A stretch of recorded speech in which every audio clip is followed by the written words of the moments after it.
जी अस्सलाम वालेकुम स्टूडेंट्स।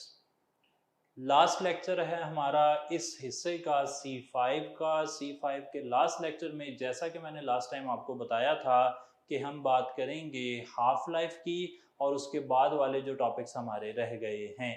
तो हाफ लाइफ की बात को शुरू करने से पहले मैं एक इन्फॉर्मेशन जो लास्ट टाइम रह गई थी वो बताता चलूँ। ऑर्डर ऑफ रिएक्शन हमने मुकम्मल किया था और ऑर्डर ऑफ रिएक्शन को मालूम करने के तरीके जो हैं उनके नाम मैं बताना भूल गया था। ऑर्डर ऑफ रिएक्शन को मालूम करने के लिए आप हाफ लाइफ मेथड इस्तेमाल कर सकते हैं, आप डिफरेंशियल मेथड इस्तेमाल कर सकते हैं, आप ग्राफिकल मेथड इस्तेमाल कर सकते हैं, आप हिट एंड ट्रायल मेथड इस्तेमाल कर सकते हैं, आप मेथड ऑफ लार्ज एक्सेस इस्तेमाल कर सकते हैं। 5 मेथड्स हैं, पांचों के नाम determination of order of reaction के नाम से एक टॉपिक लिखा गया है, उसमें लिखे हुए हैं, पढ़ लेने में एक बारी कोई बुराई एज सच नहीं है। सही जनाब। मेथड ऑफ लार्ज एक्सेस कैसे काम करता है उसको समझाने के लिए मैं यहाँ पर एक मिसाल कोट कर रहा हूँ, वो ज़रा देख लें। जी, सवाल की शक्ल में आपसे पूछ लेते हैं, a plus 2b give us c। सही जनाब। If a is taken in large excess, the order of reaction will be। तो अब यहां पर देखें, ऑप्शन मैंने बना लिए फर्स्ट, सेकेंड, थर्ड, जीरो। तो अब हमें सवाल में क्या इंफॉर्मेशन दी गई है कि ये रिएक्शन हो रहा है और इस रिएक्शन में ए को हमने लार्ज एक्सेस में कर दिया। जब हम किसी को लार्ज एक्सेस में कर देते हैं ना, तो मेरी प्रीवियस इंफॉर्मेशन के मुताबिक वो ऑर्डर ऑफ रिएक्शन में हिस्सेदार नहीं रहता। अब अगर ए ऑर्डर ऑफ रिएक्शन में हिस्सेदार नहीं है तो फिर कौन है? सिर्फ दूसरा रिएक्टेंट, उसका नाम क्या है? बी। अच्छा, अब रेट जो है फिर ए पर डिपेंड तो कर ही नहीं रहा, वो बी पर डिपेंड कर रहा है और बी के हिसाब से उसका ऑर्डर क्या बन रहा है? ये देखें, यहाँ पर वैल्यू 2 है तो बी के हिसाब से वो सेकंड ऑर्डर बन रहा है। आप कर देंगे सेकंड ऑर्डर। सही जी बात। अब अगर मैं इस सवाल को दोबारा से पूछूं और अब की बारी मैं कहता हूं कि a plus 2b give us c, if b is taken in large excess, what will be the order of reaction? तो अब आप क्या कहेंगे? अब अगर हम b को एक्सेस में ले लेते हैं तो फिर जो चीज लार्ज एक्सेस में होती है रेट उस पर डिपेंड नहीं करता, ऑर्डर ऑफ रिएक्शन उस पर डिपेंड नहीं करता। तो अब b जो है वो क्या हो गया? इंडिपेंडेंट हो गया। तो अब रेट इक्वेशन बनेगी, rate is equal directly proportional to concentration of A, और ए की पावर क्या नजर आ रही है जी? 1 नजर आ रही है। अब ऑर्डर ऑफ रिएक्शन क्या हो जाएगा? पहले था सेकंड, अब हो जाएगा फर्स्ट। अगर कोई मुझे बताए कि भाई मेथड ऑफ लार्ज एक्सेस से मैंने ए के हिसाब से ऑर्डर निकाला वो 1 आया, बी के हिसाब से ऑर्डर निकाला वो 2 आया, बताएं कि इस रिएक्शन का ओवरऑल ऑर्डर क्या है, तो हम क्या कहेंगे? हम कहेंगे भाई ए के हिसाब से क्या है? 1 है, बी के हिसाब से क्या है? 2 है, तो भाई ओवरऑल इसका ऑर्डर जो है वो 3 हो गया। तो आप असल में मेथड ऑफ लार्ज एक्सेस काम कैसे करता है? मेथड ऑफ लार्ज एक्सेस में आप एक चीज को एक्सेस में लेते हैं, दूसरे के हिसाब से ऑर्डर निकाल लेते हैं, फिर दूसरी चीज को एक्सेस में लेते हैं, पहले के हिसाब से ऑर्डर निकाल लेते हैं, फिर दोनों ऑर्डर को जमा करते हैं, तो ओवरऑल ऑर्डर ऑफ रिएक्शन आ जाता है। सही जनाब। तो ये एक इंफॉर्मेशन मैंने बता दी। वैसे ही चलते चलते अब हम आगे चल रहे हैं और अब हमारी बात है कि हाफ लाइफ क्या होती है, हाफ लाइफ कैसे निकाली जाती है और half life order of reaction पर कैसे डिपेंड करती है। अच्छा, हाफ लाइफ को टी हाफ लिख रहा हूं जी मैं, time for 50% reactant to go to product, इसे कहते हैं जी हाफ लाइफ। जल्दी से लिख लेते हैं, हाफ लाइफ एक जीरो ऑर्डर रिएक्शन की ना इनिशियल कंसंट्रेशन के डायरेक्टली प्रोपोर्शनल होती है, और half life of first order reaction initial concentration की इंडिपेंडेंट होती है 0.693 ओवर के। Half life of second order reaction जो होती है ये 1 ओवर के ए यहाँ पे ना इनिशियल कंसंट्रेशन है, इनिशियल कंसंट्रेशन के इनवर्सली प्रोपोर्शनल होती है सेकंड ऑर्डर की हाफ लाइफ। फर्स्ट ऑर्डर की हाफ लाइफ इनिशियल कंसंट्रेशन पे डिपेंड ही नहीं करती। जीरो ऑर्डर की हाफ लाइफ इनिशियल कंसंट्रेशन के बढ़ने से बढ़ती है। थर्ड ऑर्डर की हाफ लाइफ जो है वो 1.5 ओवर के ए स्क्वायर यानी कि इनिशियल कंसंट्रेशन के स्क्वायर के इन्वर्सली प्रोपोर्शनल होती है। ये चार फार्मूले आपके जहन में रहने चाहिए। ये चार फार्मूले अगर आपके माइंड में होंगे तो हम कुछ सवालों के जवाब देख सकते हैं। चलें जनाब पहला सवाल देखते हैं। पहला सवाल मैंने ये आपके सामने रखा कि 100 gram of A substance decays slowly than 50 grams of it. The order of decay reaction is, option मैंने लिख दिए 0, बी फर्स्ट, सी सेकेंड, डी थर्ड। जी जनाब कैसा सवाल है, हमने क्या लिखा, हमने कहा कि जनाब एक रिएक्शन है, वो रिएक्शन अगर आप इनिशियल अमाउंट 50 ग्राम लेकर करवाएं तो वो जल्दी हो जाता है, लेकिन अगर इनिशियल क्वांटिटी 100 ग्राम लेकर करवाएं तो फिर वो देर से होता है। अब आपने बताना ये है कि इस रिएक्शन का ऑर्डर क्या है। कैसे निकालेंगे हम, ये डिके से निकालेंगे। डिके का मतलब हाफ लाइफ। हमें क्या पता लगा कि 50 ग्राम की हाफ लाइफ कम है, 100 ग्राम की हाफ लाइफ ज्यादा है। 100 वाले की क्या है ज्यादा, 50 वाले की क्या है कम। यानी कि जैसे जैसे अमाउंट ऑफ सब्सटेंस ज्यादा हो रही है हाफ लाइफ भी ज्यादा हो रही है। अगर इनिशियल कंसंट्रेशन बढ़ने से हाफ लाइफ बढ़ रही है तो फिर इन चारों में से कौन सी बात सही लग रही है, ये वाली सही लग रही है भाई। इनिशियल कंसंट्रेशन ज्यादा हाफ लाइफ ज्यादा, तो इसका ऑर्डर क्या है ये लिखा हुआ, आप कहेंगे कि भाई ये जीरो ऑर्डर रिएक्शन है। सही जनाब, हाफ लाइफ का मतलब 50% रिएक्टेंट का प्रोडक्ट में कन्वर्ट होना। एक और सवाल देखते हैं। A radioactive decay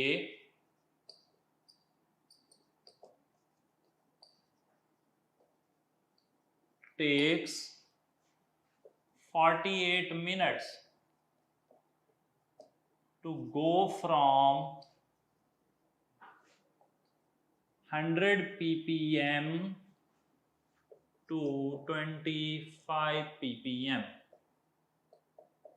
The half life is, अच्छा जनाब एक रेडियो एक्टिव डिके हो रहा है, वो 48 मिनट में 100 ppm से 25 ppm तक पहुंच जाता है।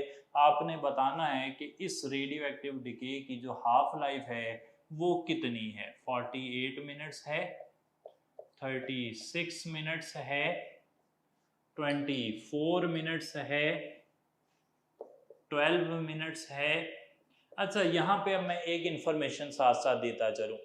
जो रेडियो एक्टिव डिके है ना, हमारी किताब के मुताबिक it is always first order reaction, इसके अलावा नहीं हो सकता। Radio active decay is always a first order reaction. Radio active decay first order है, इसके अलावा नहीं है, कोई चांस नहीं है।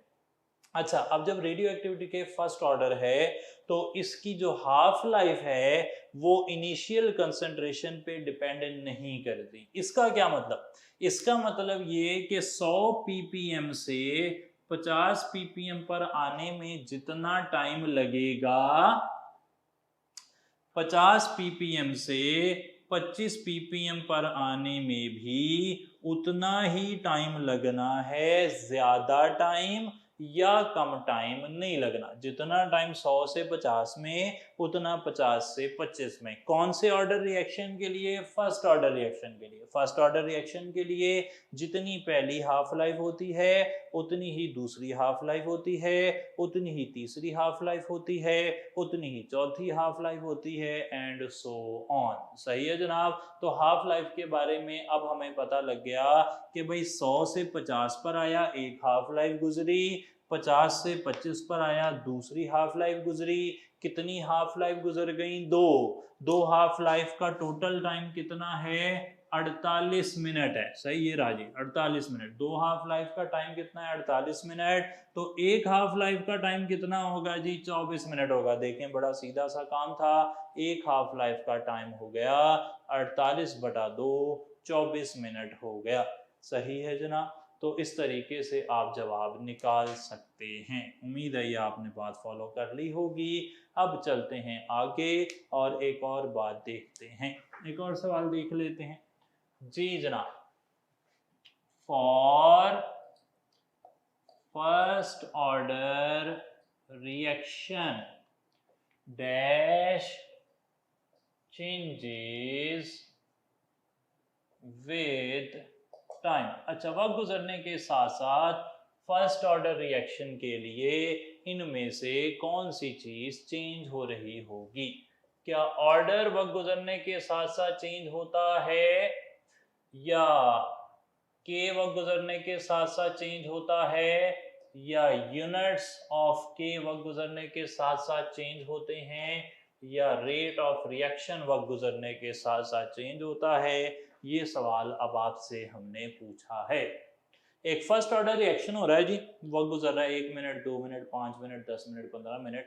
वक्त गुजरने के साथ साथ उसकी कौन सी क्वांटिटी चेंज होगी? Alpha option order. क्या ऑर्डर चेंज हो सकता है? जब हमने नाम रखा कि for A first order reaction, तो हमने तो उसका ऑर्डर बता दिया। जब ऑर्डर ही उसका फर्स्ट है तो वो तो फर्स्ट ही ऑर्डर है ना जी। उसका ऑर्डर वक्त गुजरने के साथ साथ चेंज नहीं होगा। सेकंड ऑप्शन के। मैंने क्या कहा था?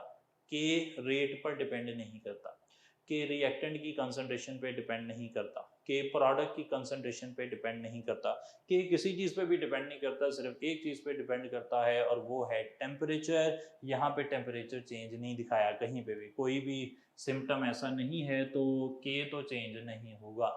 चार्ली ऑप्शन यूनिट्स ऑफ के। मैंने पीछे सवाल पूछा यूनिट्स ऑफ के किस चीज़ पे डिपेंड करते हैं, तो मैंने आपको बताया कि यूनिट्स ऑफ के रेट लॉ पे डिपेंड करते हैं, यूनिट्स ऑफ के ऑर्डर पे डिपेंड करते हैं। अगर ऑर्डर सेम है तो यूनिट्स ऑफ के चेंज नहीं हो सकते। फर्स्ट ऑर्डर रिएक्शन के लिए यूनिट्स ऑफ के रहते हैं पर सेकेंड, और वो हर हाल में पर सेकेंड ही रहते हैं। तो फिर वक्त गुजरने के साथ साथ क्या क्या चेंज होता है जी? Rate of reaction. याद रख लें, rate of reaction is an ever changing parameter. Rate of reaction जो है ना वो हमेशा चेंज होता रहता है। रेट ऑफ रिएक्शन ने कभी भी कांस्टेंट नहीं रहना। उसका मकसद ये है कि उसने चेंज होना है। जो मर्जी रिएक्शन हो, जीरो ऑर्डर ले लें, फर्स्ट ऑर्डर ले लें, सेकंड ऑर्डर ले लें, थर्ड ऑर्डर ले लें, रेट ऑफ रिएक्शन जो है ना जीरो को चले माइनस कर देते हैं, first second third order, fractional order, कोई भी और ऑर्डर जीरो को माइनस कर दें, तो रेट ऑफ रिएक्शन जो है ना वो चेंज होता रहता है। सही है जनाब। जीरो में नहीं होता, बाकी सब में रेट ऑफ रिएक्शन वक्त गुजरने के साथ साथ चेंज होता रहता है। अच्छा जनाब, इस इंफॉर्मेशन के साथ हम इख्तिताम पे पहुंचे हैं हाफ लाइफ के। हाफ लाइफ से आगे अब हमारा मकसद है कि हमने एनर्जी ऑफ एक्टिवेशन को देखना है, जिसे हम काफ़ी ज़्यादा पहले ही देख चुके हैं। तो इंशाल्लाह अब हमें उसमें इतना टाइम तो नहीं लगना, लेकिन फिर भी कोई एक नज़र डाल ली जाए तो बुरा नहीं होगा।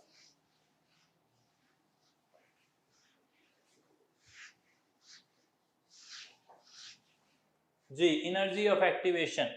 क्या कहा था हमने कि for a reaction to occur, एक रिएक्शन होने के लिए क्या शराइत हैं, कंडीशंस क्या हैं? कंडीशंस ये हैं कि नंबर 1 कुलियन होनी चाहिए, नंबर 2 प्रॉपर ओरिएंटेशन होनी चाहिए।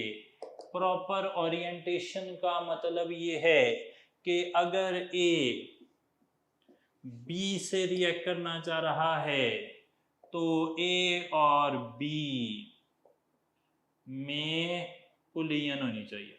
बी और ए आपस में जितना मर्जी टकराते रहें कोई फायदा नहीं होने वाला, और फिर यहाँ से जब ए और बी टकराएंगे तो प्रोडक्ट बन जाएगा ए बी।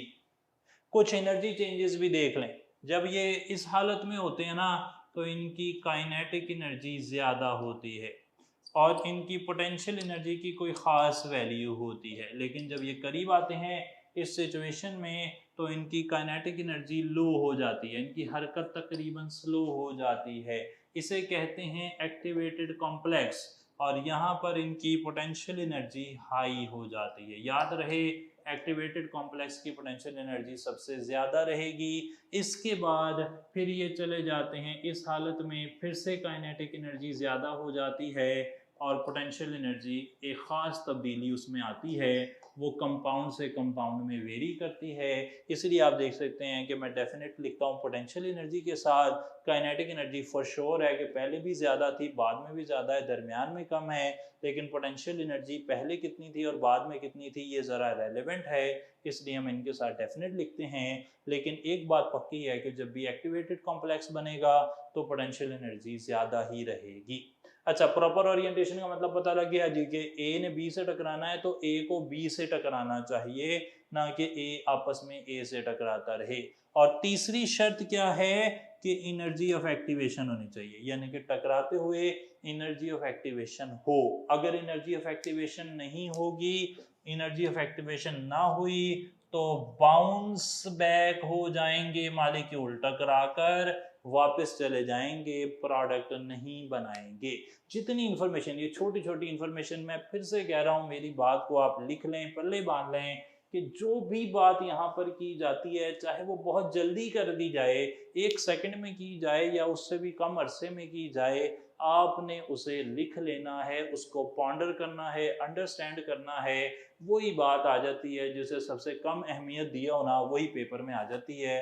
तो कम अहमियत किसी को नहीं देनी चाहिए। जो बातें लिखी हुई हैं वो सारी खास बातें, काइनेटिक एनर्जी की वेरिएशन, पोटेंशियल एनर्जी की वेरिएशन, बॉन्ड देखें, यहाँ परमानेंट बॉन्ड है, यहाँ हम बॉन्ड बन ब्रेकेज और फॉर्मेशन दोनों। अब यहाँ से ये इंफॉर्मेशन आ सकती है कि जनाब जब एक्टिवेटेड कॉम्प्लेक्स बनता है तो सिचुएशन क्या होती है। हम कहते हैं जी बॉन्ड ब्रेकेज और फॉर्मेशन इकट्ठी हो रही होती है। आपको पेपर में सवाल आ जाए, आप सर पकड़ के बैठे होंगे, उस्मान साहब ने बताया नहीं, भाई ये डॉटेड लाइन ये तो बता रही है कि बॉन्ड फॉर्मेशन और बॉन्ड ब्रेकेज इकट्ठी हो रही है, यहाँ पे काइनेटिक एनर्जी, पोटेंशियल एनर्जी ज्यादा हो गई है, अनस्टेबल स्पीशी बन रही है। अब कोई पूछ ले जनाब रिएक्टेंट, प्रोडक्ट और एक्टिवेटेड कॉम्प्लेक्स में सबसे अनस्टेबल कौन है, तो फिर आप कहेंगे उस्मान साहब ने तो बताया नहीं जनाब। जब वो कह रहे हैं भाई हाई पोटेंशियल एनर्जी है तो वो अनस्टेबिलिटी है ना, वो अनस्टेबल है कंपाउंड, इसीलिए तो हाई पोटेंशियल एनर्जी है उसकी।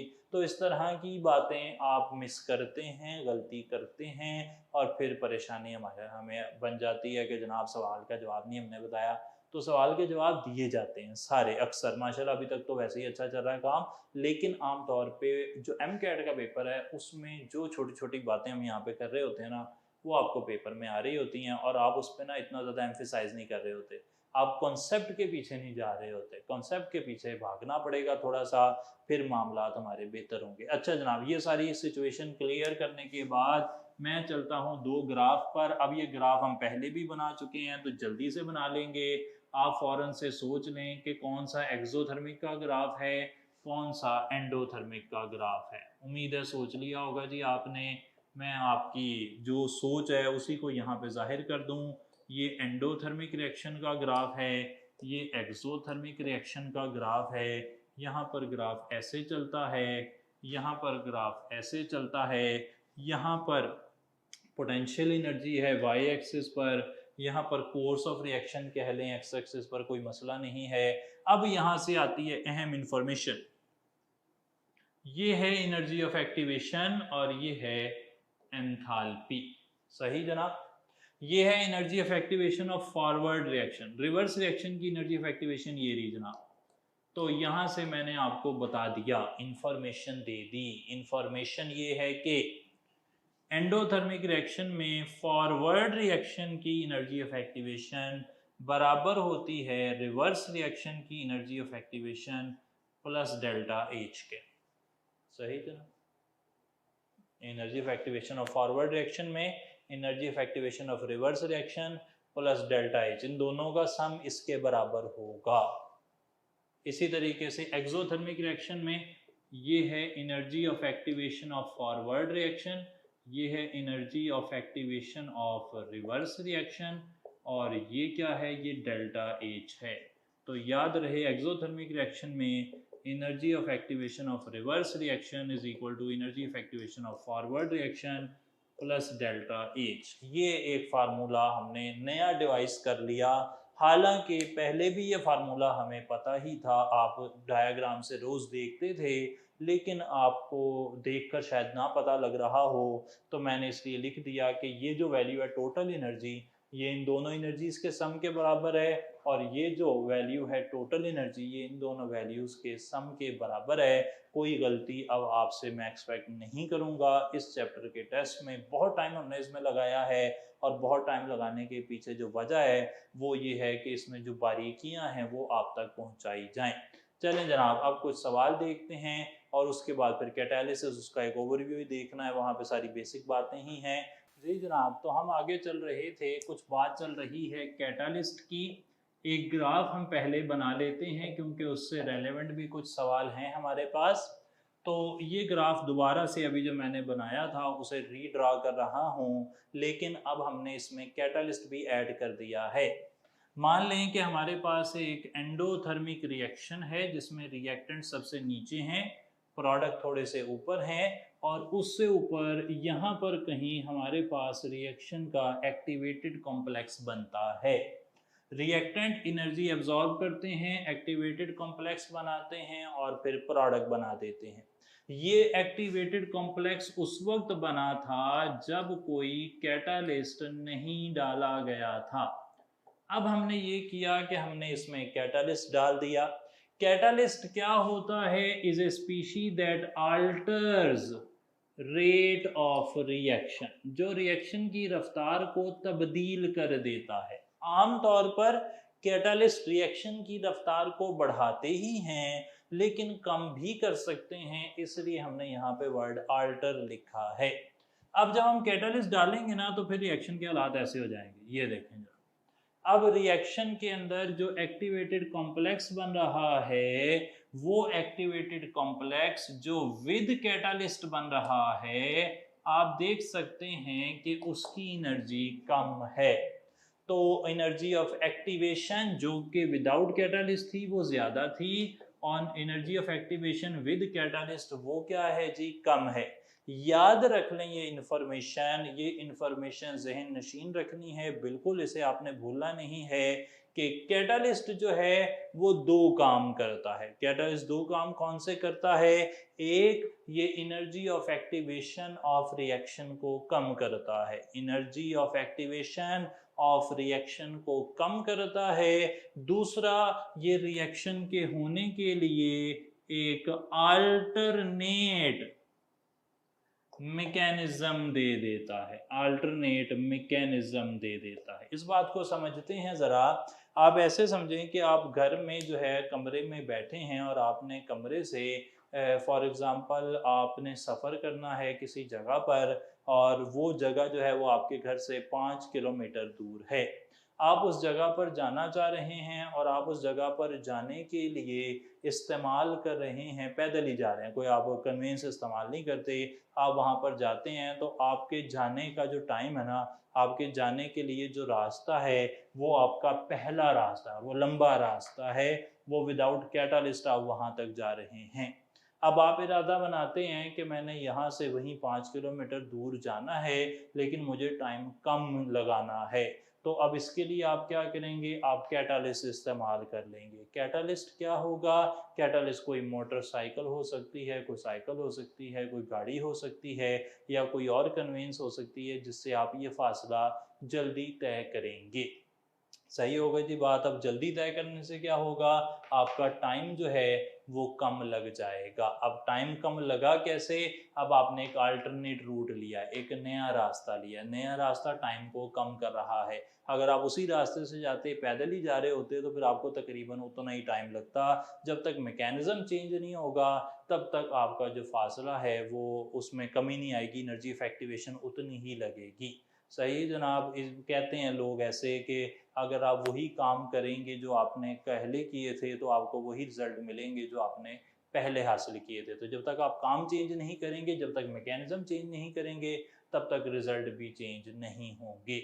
सही हो गई जी बात। तो ये बात आपने यहाँ पे याद रख लेनी है कि कैटलिस्ट क्या करता है, दो काम, अल्टरनेट मैकेनिज्म देता है, एनर्जी ऑफ एक्टिवेशन को कम कर देता है। सवाल की तरफ आते हैं जी। पहला सवाल, the numerical value of energy of activation is affected by. Energy of activation जो है उसकी वैल्यू पर कौन सा फैक्टर असर डालता है? क्या रिएक्टेंट की कंसंट्रेशन चेंज करने से एनर्जी ऑफ एक्टिवेशन चेंज होती है? भाई रिएक्टेंट की कंसंट्रेशन या प्रोडक्ट की कंसंट्रेशन चेंज करने से एक्टिवेटेड कॉम्प्लेक्स को कोई सरोकार नहीं है, एक्टिवेटेड कॉम्प्लेक्स पर कोई फर्क नहीं पड़ता।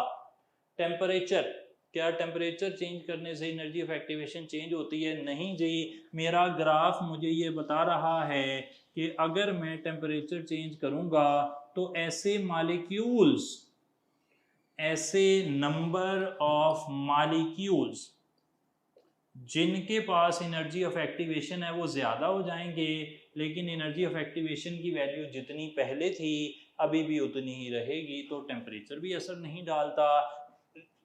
लेकिन हमें पता है कि कैटलिस्ट असर डालता है, कैटलिस्ट चेंज करने से एनर्जी ऑफ एक्टिवेशन चेंज हो जाती है। आगे चलते हैं जी। बहुत उम्दा सवाल, solids do not react together because they lack. वो कहता है जी एक सॉलिड का पीस ये पड़ा है, एक सॉलिड का पीस यहाँ ले आएं, आप इन दोनों को मिला दें, ये रिएक्ट नहीं करेंगे। कोई ऐसी मिसाल हमारे पास दुनिया में नहीं है जिसमें दो सॉलिड पीसेस एक दूसरे से रिएक्ट करें। तो अब सवाल ये है कि सॉलिड आपस में रिएक्ट क्यों नहीं करते? क्या उनके पास इतने मॉलिक्यूल नहीं होते कि वो रिएक्ट करें? क्या उनके पास इतना वॉल्यूम नहीं होता कि वो रिएक्ट करें? क्या उनके पास इतना टेम्परेचर नहीं होता कि वो रिएक्ट करें? मसला क्या है भाई? मसला कुछ भी नहीं है। मसला ये है कि रिएक्शन करने की तीन शराइत हैं, उनमें से पहली शर्त क्या है कि मॉलिक्यूल्स मस्ट कोलाइड। अगर कोलाइड नहीं ना कर रहे वो, तो फिर वो रिएक्ट नहीं कर सकते। और अगर आप देखें एक सॉलिड है ए, एक सॉलिड है बी, तो एक सॉलिड दूसरे सॉलिड के साथ पड़ा रहे तो इनके मॉलिक्यूल्स की आपस में टकराव का कोई चांस नहीं है, इनकी कोलिजन नहीं हो सकती। जब तक कोलिजन नहीं होगी तब तक कोई मसला हल नहीं होगा। तो कोलिजन पहली शर्त है रिएक्शन के लिए, कोलिजन नहीं है तो रिएक्शन नहीं हो सकता। सही जी। तो सॉलिड्स रिएक्ट क्यों नहीं करते? क्योंकि वो कोलाइड नहीं करते आपस में। एक और सवाल देखें, a catalyst increases rate of reaction by. Catalyst हमने पता किया कि वो रिएक्शन की रफ्तार को बढ़ाता है। कैसे बढ़ा देता है कैटलिस्ट रिएक्शन की रफ्तार को? क्या वो एक्टिवेशन एनर्जी कम करता है? जी हाँ, बिल्कुल कम तो करता है। क्या वो पोटेंशियल एनर्जी कम कर देता है? भाई पोटेंशियल एनर्जी कम तो करता है, लेकिन किसकी ये नहीं लिखा हुआ। अगर पोटेंशियल एनर्जी ऑफ रिएक्टेंट हुआ ये फिर क्या होगा? पोटेंशियल एनर्जी ऑफ प्रोडक्ट हुआ फिर क्या हुआ? तो प्रोडक्ट और रिएक्टेंट की पोटेंशियल एनर्जी को तो नहीं ना चेंज करता, ये तो potential energy of activated complex को चेंज करता है। तो बीटा ऑप्शन डाउटफुल लग रहा है, अल्फा ऑप्शन बिल्कुल सही लग रहा है। एनर्जी ऑफ एक्टिवेशन को तो कम करता है कैटलिस्ट। क्या कैटलिस्ट अल्टरनेट मैकेनिज्म देता है? हाँ जी, ये तो बिल्कुल सही बात है, कैटलिस्ट अल्टरनेट मैकेनिज्म देता है। तो अल्फा भी सही लग रहा है, चार्ली भी सही लग रहा है, मैंने डेल्टा टिक कर दिया, ए और सी। इसके साथ ही ये हिस्सा भी मुकम्मल हुआ। अब आ जाते हैं कुछ फैक्ट्स एंड फिगर्स की तरफ। उनके लिए मैं जल्दी जल्दी से इंफॉर्मेशन आपको बता दूं। अब कोई बात जो है ना वो टेक्निकल बाकी नहीं रही है इस चैप्टर में। जितनी टेक्निकल बातें थी वो सारी की सारी हो चुकी हैं। अब सिर्फ इंफॉर्मेशन बेस्ड बातें हैं, और वो इंफॉर्मेशन मैं अभी आपके सामने लिख देता हूँ। आप किताब से टैली कर लें, अगर कोई रह जाए तो आपने वो किताब से कर लेनी है, छोड़ना कुछ नहीं है। सबसे पहले मैं स्टार्ट ले रहा हूँ कैटालिस्ट से।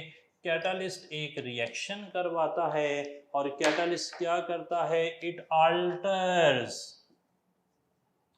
Rate of reaction. कैटालिस्ट जो रिएक्शन करवाता है उसे क्या कहते हैं?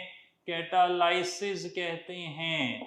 कितने टाइप की कैटालाइसिस? 2 टाइप की, होमोजेनस कैटालाइसिस, हेटेरोजेनस कैटालाइसिस। अच्छा जनाब, अब होमोजेनस कैटालाइसिस क्या होती है पता कर लेते हैं। होमोजेनस कैटालाइसिस में रिएक्टेंट और कैटालिस्ट, रिएक्टेंट और कैटालिस्ट सेम फेज में है। प्रोडक्ट की बात नहीं की भाई मैंने। हेटेरोजेनस कैटालाइसिस में रिएक्टेंट और कैटालिस्ट डिफरेंट फेज में होंगे। अच्छा जी, आगे चल पड़ते हैं। होमोजेनस कैटालाइसिस में ऑल सॉल्यूशन फेज रिएक्शंस आ जाएंगे। सही है जनाब, जैसे कि हाइड्रोलाइसिस ऑफ एस्टर की मिसाल दे दें।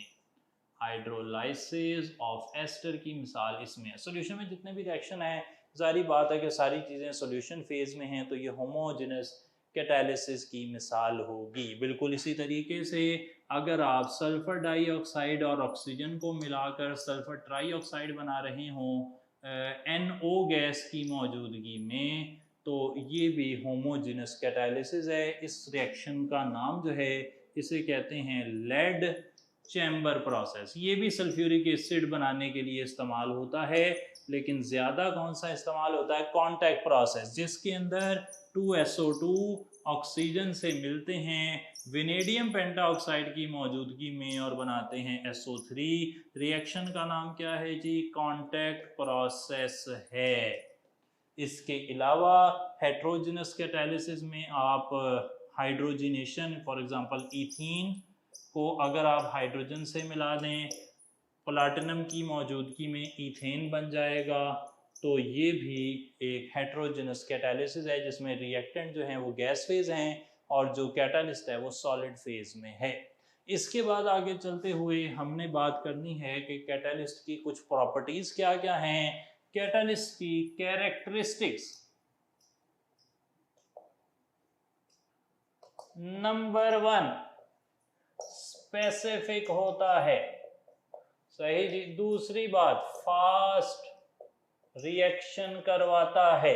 कैटलिस्ट का काम क्या है कि आमतौर पर रिएक्शन को फास्ट करवा देता है। मेजॉरिटी केसेस में ऐसे ही होता है, कुछ में कम भी करेगा, उनको अलग से डिस्कस कर लेंगे, लेकिन ये एक्स्ट्रा ऑर्डिनरी एफिशिएंट होते हैं कैटलिस्ट आमतौर पर।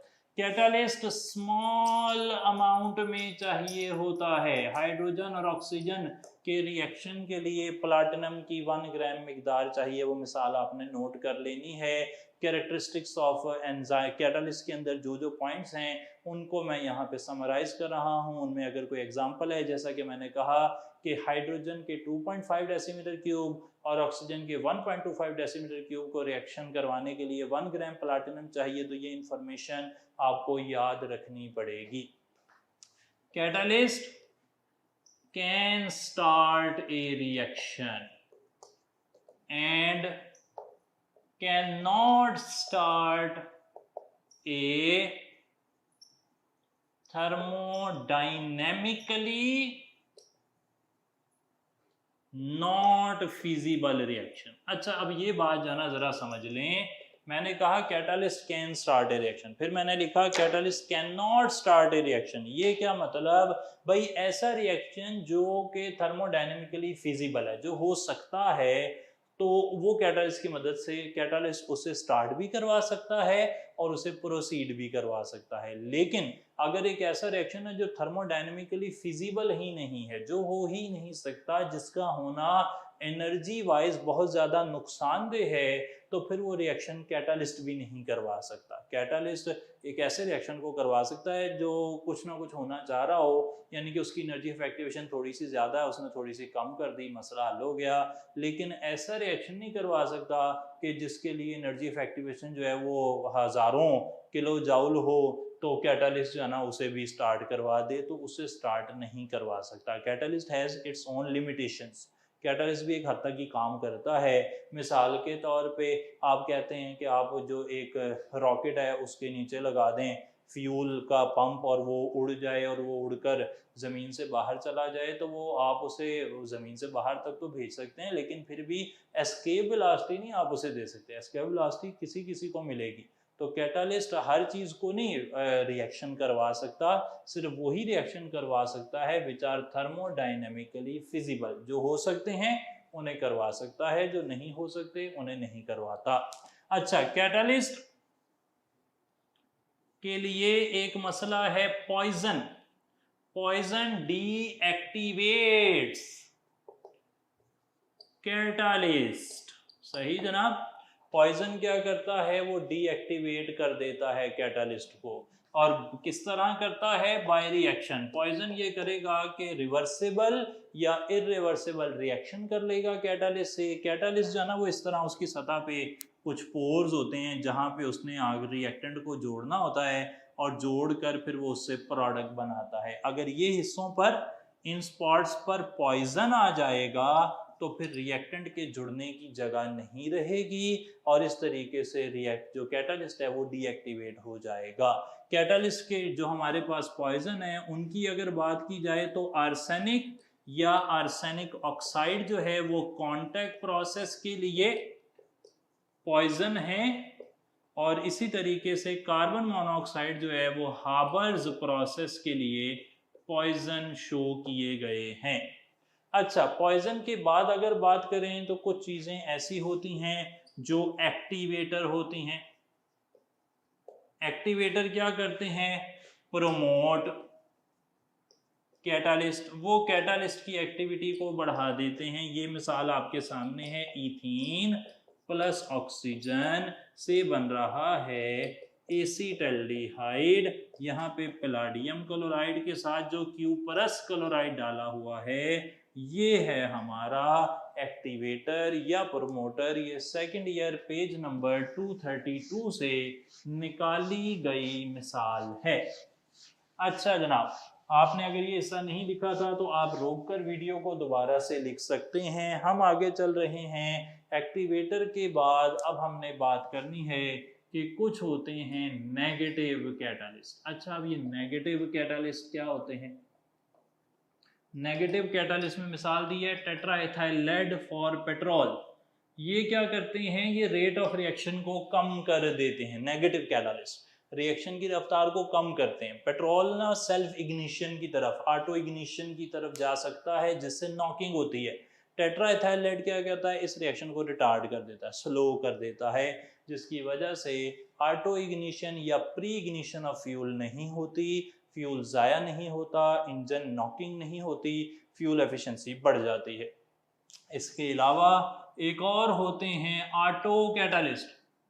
ऑटो कैटालिस्ट क्या होते हैं, ऐसे कैटालिस्ट जो रिएक्शन के अंदर ही बनते हैं और रिएक्शन की रफ्तार को तेज कर देते हैं। इसमें हमें कौन सी मिसाल देनी पड़ेगी, KMnO4 sulphuric acid oxalic acid के साथ गर्म करने पर रिएक्शन करे तो manganese sulphate, potassium sulphate, carbon dioxide और पानी बनता है। और ये जो मैंगनीज +2 है ना जी, ये काम कर रहे हैं ऑटो कैटालिस्ट का।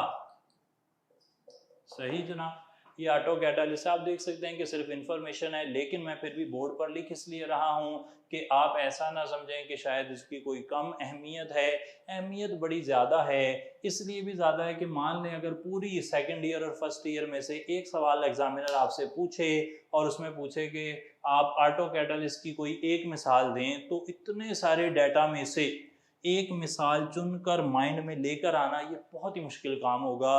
हो सकता है कि इस चैप्टर को करते हुए आपको लग रहा हो ये तो बड़ी आसान सी मिसाल है, ये कौन भूल सकता है, लेकिन पूरी बुक में से एक मिसाल सोचनी हो तो आप बहुत ज़्यादा कंफ्यूज होंगे और उस कंफ्यूजन से ही हमारा नंबर जो है वो कटता है। तो उससे हमने कोशिश करनी है कि हम बच जाएं। कॉपर प्लस नाइट्रिक एसिड में NO2 की मिसाल है, वो भी यहाँ पे याद रखें। तो 2 ऑटो कैटालिस्ट की मिसालें हमारी किताब में दी गई हैं। आगे चलते हैं, अब हमने बात करनी है एंजाइम की। एंजाइम्स, एंजाइम्स क्या होते हैं जी, पता होगा आपको, मेरे से ज़्यादा यकीनन अंदाज़ा है। बायोलॉजिकल कैटालिस्ट होते हैं, हाईली स्पेसिफिक होते हैं, एक्स्ट्रा ऑर्डिनरी एफिशिएंसी होती है। कितनी लिखी हुई थी सेकंड ईयर में वैल्यू जी? 10⁻20 एफिशिएंसी होती है। प्रोटीन इन नेचर होते हैं, प्रोटीन इन नेचर होते हैं, प्लस नॉन प्रोटीन पार्ट भी हो सकता है, जिसे क्या कहते हैं? उसे कहते हैं कोफैक्टर या फिर कहते हैं कोएंजाइम। एक और नाम भी तो था, वो क्या था? प्रोस्थेटिक ग्रुप कहते हैं। सही जनाब। ये क्या करता है? ये प्रॉपर एक्टिविटी ऑफ एंजाइम को मॉनिटर करवाता है, इंश्योर करवाता है। एंजाइम एक ऑप्टिमम पीएच पर काम करते हैं।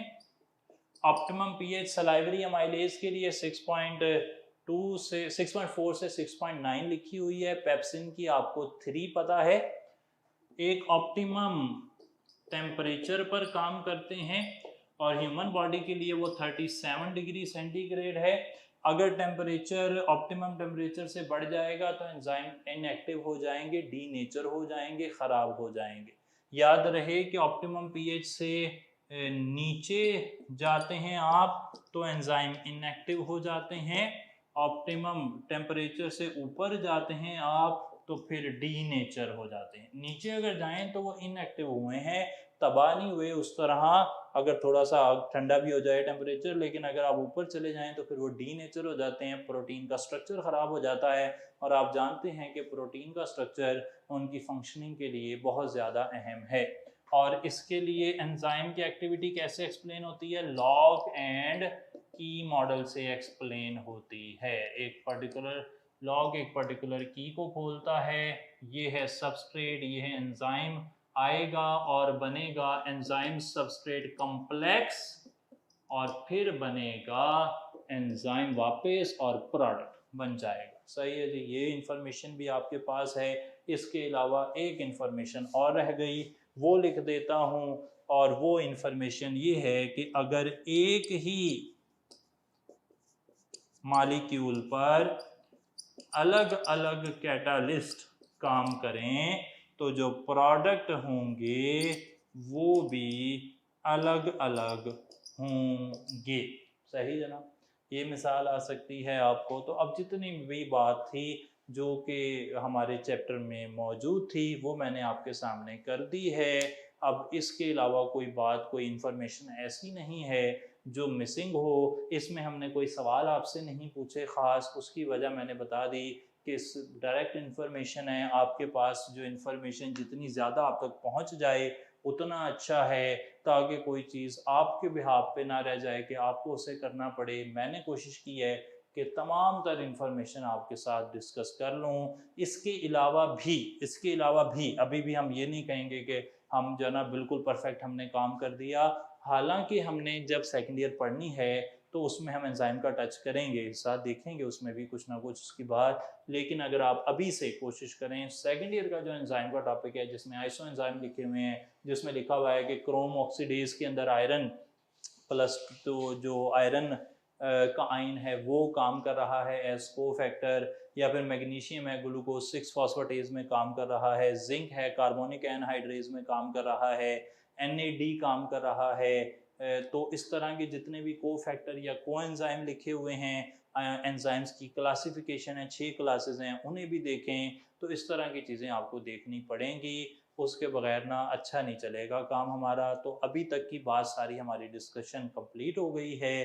कोई भी सवाल यहाँ पर अगर आपके माइंड में है कि कोई और टॉपिक ऐसा जो कि सेकंड ईयर का हमने शामिल करना हो, तो जितने टॉपिक हैं वो शामिल हो चुके हैं। इसके अलावा अगर आपके माइंड में कोई डाउट है कि सर फलां टॉपिक जो है वो हमने पढ़ा है, क्या वाकई वो करना है या नहीं करना, तो उसके लिए आप ग्रुप में मैसेज कर सकते हैं। 9:30 से ऑनवर्ड हम ऑनलाइन होते हैं, उसका जवाब देते रहेंगे।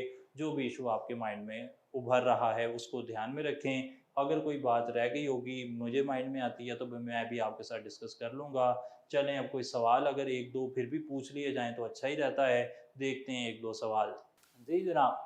तो जाते जाते हमने सोचा कि कुछ सवाल आपसे कैटलिस्ट के हवाले से भी पूछ लिए जाएं, ताकि अगर कोई डाउट रह गया है तो क्लियर हो जाए। पहला सवाल हमने ये रखा है कि what is true about poison. Poison जो कि हमने सीखा अभी थोड़ी देर पहले कि उसका मकसद क्या है। उसका मकसद है कि वो कैटालिस्ट की एक्टिविटी को कम करता है।